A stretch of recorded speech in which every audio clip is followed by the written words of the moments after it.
All right, the details of buying land in California. Let's go.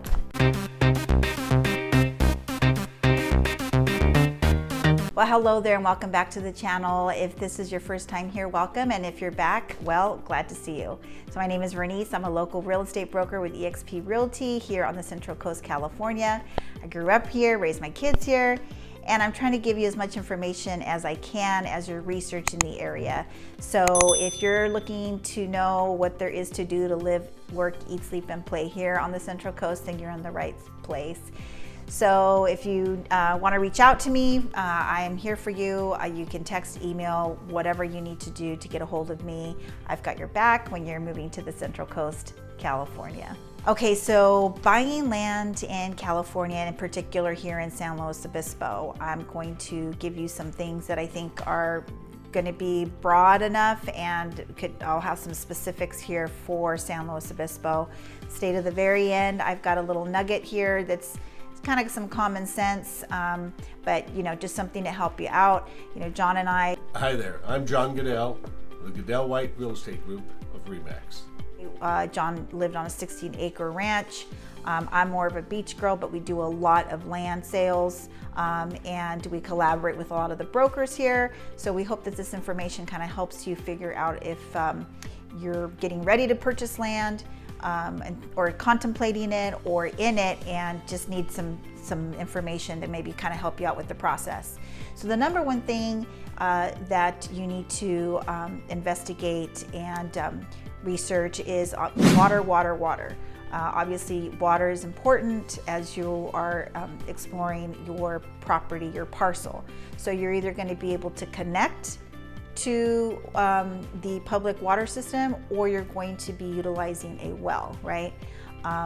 Sometimes we've sold a lot where the well wasn't producing, and there was water, but we had to get a generator. We had to have somebody come out with a generator and tell us where the water was and pump it out. So very rare, but it does happen.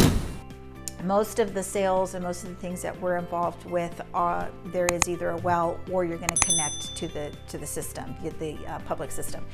So let's talk about a few things that you need to be aware of. So you're going to want to determine the water district and if there's any restrictions with that water district.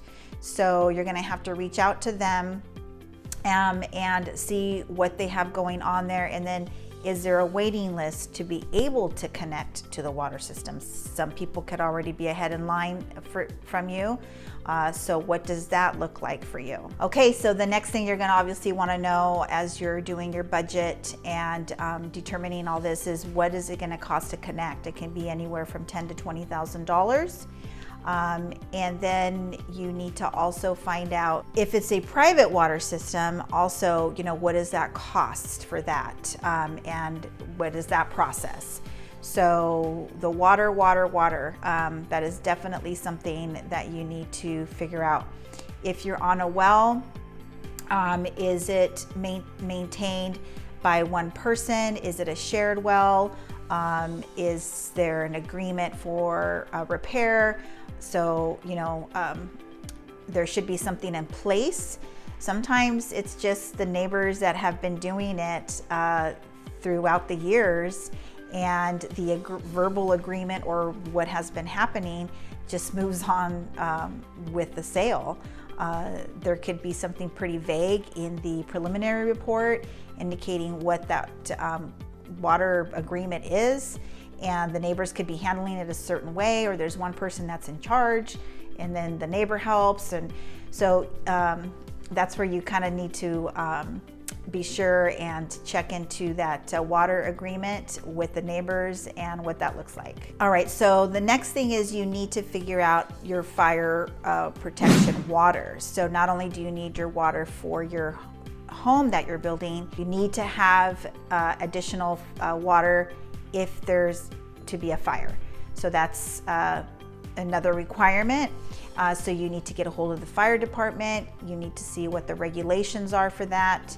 And if there's a design, it has to be X amount of feet from the resident. So that's where you need to know where your building envelope's going to be, where you're going to build.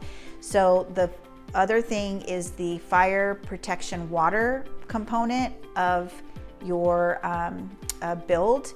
You need to figure that part out too, and the cost and regulations with the fire department. So I'm hoping this breakdown of these details of the utilities for that you need to kind of evaluate as you're building your lot helps you out. So the next one we're going to talk about is the electrical. So you're going to be dealing with PG&E. What is your experience with PG&E? Love them, right? They take care of us. It's what we have. But just realistically, you know, it's not the most not customer friendly, but user friendly, I would say, you know, to get things done quickly. They have a process, you got to wait for a person, all these things. So as you're doing your build, you're going to need temporary electrical around, and PG&E doesn't necessarily provide this, or there could be a waiting period for this, so you'd be prepared to have a generator on site. And also when you're doing your utilities, depending on how far you're going to have to pull the utilities in for the electrical, I've heard many different price points, from $5,000 to $10,000 to $20,000, and I'm sure a bigger developer can tell you more. So you really need to you know, check that out and see what PG&E can tell you about your electrical and what that's all going to entail. Okay, so another pretty important thing that you need to evaluate is what kind of internet systems are available when you're out in you know, building your lot. Now, I guess I'm referring more to rural areas. If you're doing a city lot and doing a build, you're probably going to be fine. But if you're going out to acreage in more of our rural areas, you know, there's going to be only specific internet companies. So if you are a business owner and internet is super important to you, in our area in San Luis too, it's can be spotty because of the wind, because of you know, the hills, elevation, and where the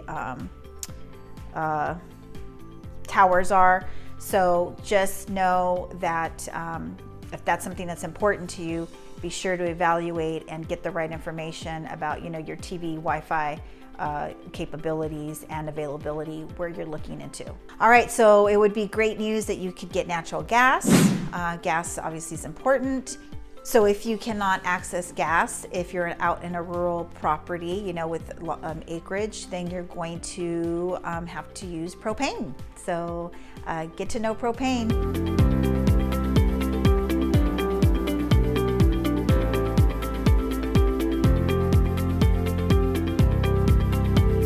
Well, a very important thing that you need to evaluate with your build is your sewer, your sanitary sewer, right? So septic tank. So if you're going to be utilizing, again, public utilities and tapping into that, then, you know, that's going to be a cost that you will be working with sewer, sanitary department. But for your septic tank, you need to see where you're going to be building and where you're going to do your leach line and how far your septic tank needs to be from your build, and get those requirements and regulations. So that is something that you're going to have to evaluate. Now, there is different requirements from South County to North County in builds here in San Luis Obispo area in the county. So those are very specifics. There's been some changes in the last few years in the grading and stuff like that. So, you know, just once you pick out your septic provider, septic company that you're going to be using, you know, then they can help you with the specifics and the requirements and regulations on what the septic tank is going to require. So I'm hoping you're finding this information of value, and if so, hit that like button. That helps other people find this information, and hit that subscribe button so you don't miss any of our future content, and then leave me a comment and let me know what you want to know. All right, so here's a good little nugget for you is be sure and go walk the lot at different times of the day, see what the views are, what the exposure is, where where you're thinking you're going to be facing the front of the house, and where's the sun's rising, setting, does the breeze pick up at a certain time of the day? Things like that are pretty important. So it's good for you to go at various, and this is really for any kind of purchase. I always say, check out the neighborhood at night, different times, weekends and weekdays, and high commute times if you're in residential. We're talking about land right now, so you're going to want to see the exposure of the views and things of that nature to see how you're going to want to situate the house on that particular lot. All right, and here is the golden nugget as well, is always go talk to the neighbors. They're gonna help you out. They're gonna tell you the good, the bad, the ugly. They always do. So always reach out to them, especially when you're doing big projects like building your home. They're gonna have a lot of information because they've been through it most likely. If you're in an large acreage parcel, 1 to 3 plus acres. If you're in a residential area building a lot, it's going to be more manageable because you're going to have the utilities on site. You're just going to have pretty specific regulations. There's not going to be any kind of gray area. Well, most likely. But anyways, that should help you out a little bit. So I hope these little tidbits gives you a little bit something more to think about, so that you don't lose any money or make any mistakes or just forget to think about something as you're in the process. All right, friends, so the only way that I can help you find that sweet spot here in San Luis Obispo, you got to reach out, text, email, whatever you need to do to get a hold of me. I've got your back when you're moving to the Central Coast, California. So until the next video, we'll catch you later.